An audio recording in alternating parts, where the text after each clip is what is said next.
मेरे साथ इस वक्त बात करने के लिए है अपनी पार्टी के प्रेसिडेंट सईद अल्ताफ बुखारी। न्यूज़ 18 से बात करने के लिए आपका बहुत बहुत शुक्रिया बुखारी साहब। कुछ सवाल रहेंगे। सबसे पहले क्योंकि आप जम्मू आए हैं और जम्मू में जब डिमोलिशन हुई, यहाँ पे कई घरों को तोड़ा गया, उसके बाद आपका पहला विजिट भी है। डिमोलिशन ड्राइव पे आपकी बातें भी बहुत सामने आई, आपने भी इसको बहुत कंडेम किया है। सभी ऑलमोस्ट बहुत सारी पार्टियों ने किया, लेकिन बीजेपी ये कह रही है कि देखिए साहब, ये जो डिमोलिशन ड्राइव है, इलीगल एनक्रोचमेंट जहां जहां पे ही है, इसमें कोई कास्ट नहीं, कोई रिलीजन नहीं, कोई इसमें धर्म के साथ मत जोड़िए।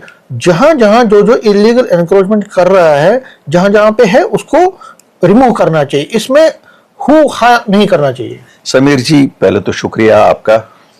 मैं यहाँ आया, आज हमारी विजयपुर कॉन्स्टिट्यूंसी का वर्कर्स मीटिंग थी, तो अच्छी मीटिंग रही। हमने जो कि अच्छी मीटिंग रही। जहाँ तक ये जो रिसेंट डिमोलिशन अभी हुई उसका ताल्लुक है, ये बड़ा अफसोसनाक एक वाक़ा है। मैं आपको बताऊंगा अफसोसनाक क्यों है।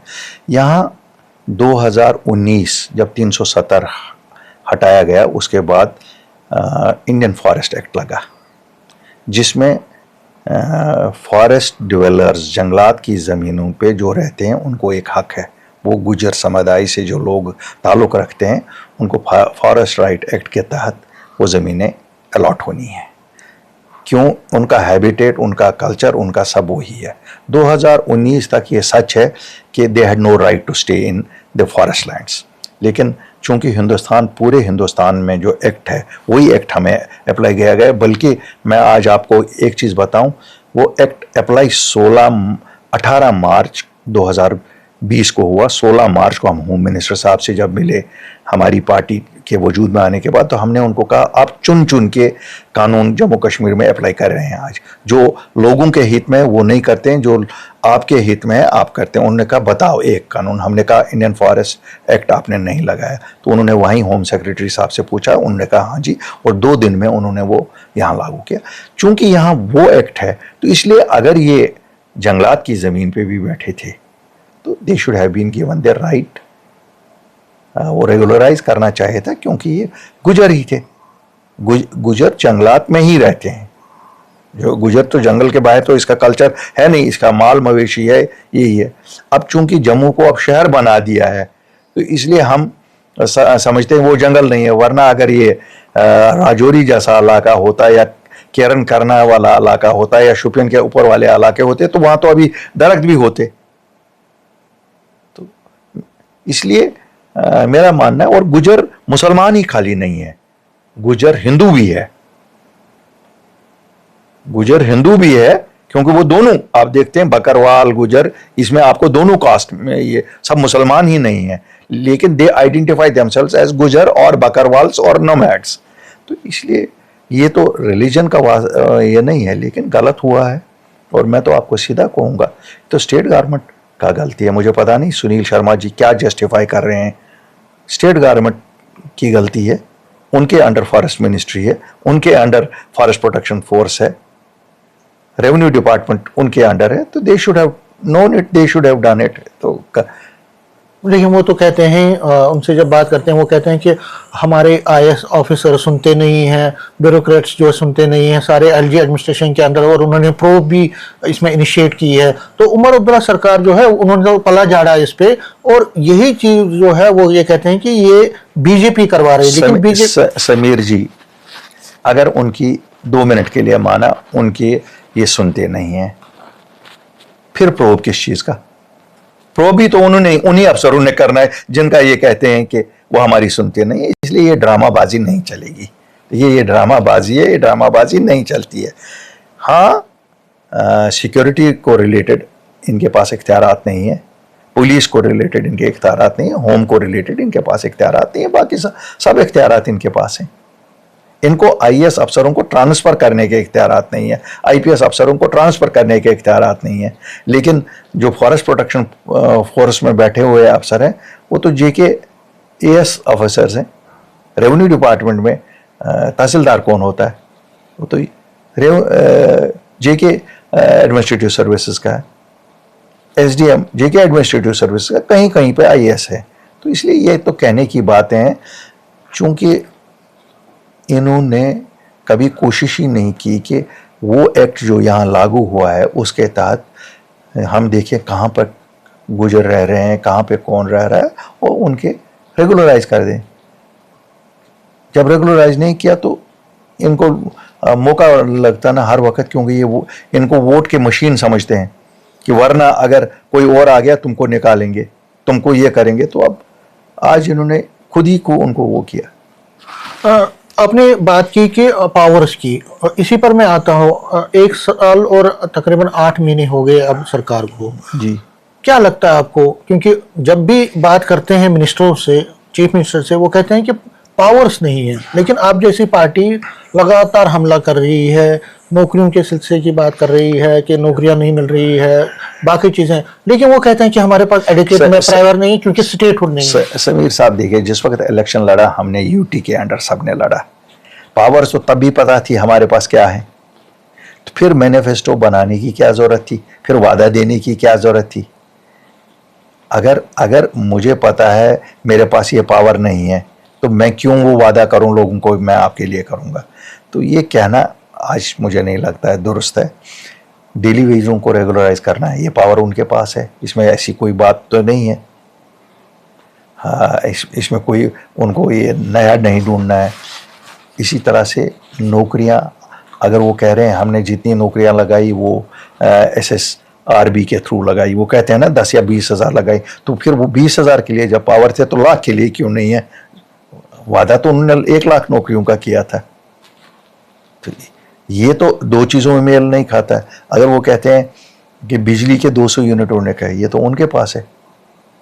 अगर वो कहते हैं हमने बिजली फीस बढ़ने नहीं दिया, क्यों बीच में बढ़ाने की बात आई, हमने कहा नहीं जी हम बढ़ने नहीं देंगे, उसका क्रेडिट लेना चाहते हैं। अगर वो पावर था तो ये पावर भी तो उन्हीं के पास है ना। देखिए, आप सिलेक्टिवली नहीं कह सकते हो कि पावर है या नहीं है। जो चीज़ आप करना चाहते हो उसमें कहते हो ये हमने किया, जो चीज़ नहीं करना चाहते हो वो चढ़ाना चाहते हो कि पावर नहीं है, वो गलत बात है। देखिए, मैं बराई मुखालफत नहीं करना चाहता हूँ, लेकिन बात सच है, गवर्नर साहब is the captain of the team, our chief minister is only a vice captain, because in UT वही होते हैं कि टीम का लीडर गवर्नर साहब है। वो गवर्नर साहब उनका भी उतना ही लीडर है।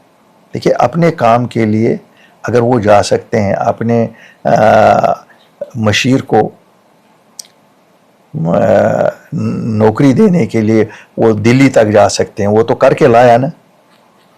तो फिर जो उनको लगता है कि वो दिल्ली से कराना है तो वो भी कराना चाहिए था। प्रायोरिटी मेरे हिसाब से तो प्रायोरिटी 1 लाख लोगों को नौकरी देने की थी। अगर एक उनके एडवाइज़र को नहीं भी मिलता तो कोई एक आदमी से कोई फ़र्क नहीं पड़ती। लेकिन बुखारी साहब वो कहते हैं कि नौकरियां दे रहे हैं, 25,000 नौकरियां उन्होंने प्रॉमिस की है, इस साल भी तकरीबन 30,000। वो 200 यूनिट जो आप कह रहे हैं, उन्होंने कहा कि बिलो पावर्टी जो है AY फैमिलीज को ट्रैवलिंग जो है, जो वुमेन्स को जो बसों में मुफ्त दिया जा रहा है, चावल की बात है, कुछ कैटेगरीज को दिया जा रहा है। वो कहते हैं कि धीरे धीरे, और वो ये भी कहते हैं कि देखिए कि 5 साल का मैंडेट। देखिए, बात सीधी सी है। जो वो कहते हैं 200, उन्होंने ये तो नहीं बोला था कि हम खाली AY फैमिलीज को दे देंगे। उन्होंने ऐसा तो नहीं बोला था ना। मैनिफेस्टो मैंने भी जो पढ़ा है उसमें ऐसा तो नहीं लिखा था। अब आज वो कहते हैं AY फैमिलीज को, नंबर 1। नंबर 2, राशन उन्होंने कहा था 10 किलो हर घर का बढ़ाएंगे। किसका बढ़ाया? किसी का नहीं बढ़ाया। गैस सिलेंडर किसको दिए? किसी को नहीं दिए। 25,000 नौकरियां, वही मैंने कहा ना, अगर उनकी ताकत 25,000 का वो क्रेडिट क्लेम कर रहे हैं तो वो लाख क्यों नहीं निकालते हैं? जबकि 2 लाख नौकरियां खाली हैं। फास्ट रिक्रूटमेंट 2 लाख की क्यों नहीं करते हैं? ये आपकी एक मसला हल हो जाएगा। आपको मैं बताऊंगा, आप देख रहे हैं हमारे एजुकेशन सिस्टम में एनरोलमेंट कम है।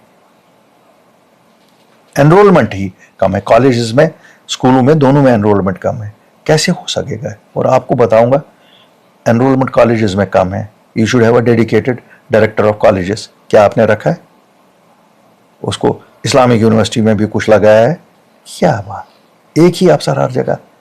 प्रायोरिटी नहीं है। मैं नहीं कहता हूं मैं कि आप एक अफसर की ड्यूटी लगाओ डायरेक्टर कॉलेजेस की, एनरोलमेंट कम नहीं होनी चाहिए।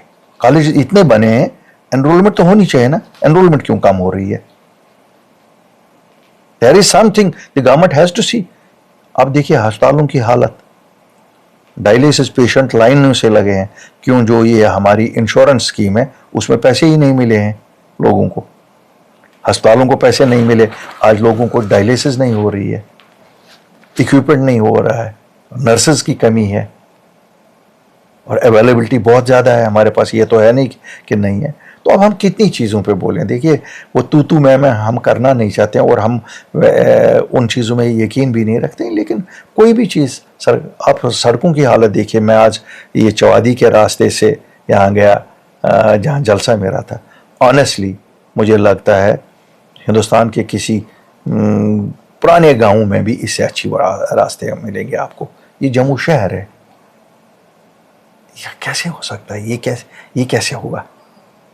मतलब आपको लगता है कि गवर्नेंस जो है उसकी डिलीवरी काम है, कुछ भी नहीं है? Sir there is no accountability. आप रेवेन्यू में पटवारी से अपनी फर्द निकालने जाओ, 6 महीने फर्द नहीं मिलती है, तो क्रैम्पट करप्शन है, कोई पूछता नहीं है। यही चीजें है ना, किसी की जमीन कस्टोडियन के नाम लिखी गई है, अपनी जमीन, वो किसके पास रेक्टिफाई करे? जरा मुझे आज बताए कोई। लोगों के छोटे मसले, पानी, यहां मुझे आज पूर्वांचल के लोगों ने मिले, 8 दिन से पानी नहीं है। जब मेरे प्रोविंशियल प्रेसिडेंट ने टेलीफोन किया इंजीनियर को, उसने कहा साहब मैकेनिकल वालों को बोलो। मैकेनिकल वालों से बोला, उन्होंने कहा साहब जिसके पास हमने रिपेयर के लिए छोड़ा है वो कहता है पुराने पैसे दे दो कि मोटर खराब है। इस गर्मी में अगर 8-8 दिन पानी नहीं मिलेगा, लोगों के तो यही मसले हैं भाई। गवर्नेंस किसको और किसको कहते हो आप? गवर्नेंस ये तो यही है ना। अगर इतनी तपती हुई धूप में आपकी बिजली नहीं है जम्मू में, तो फिर किस काम की सरकार है?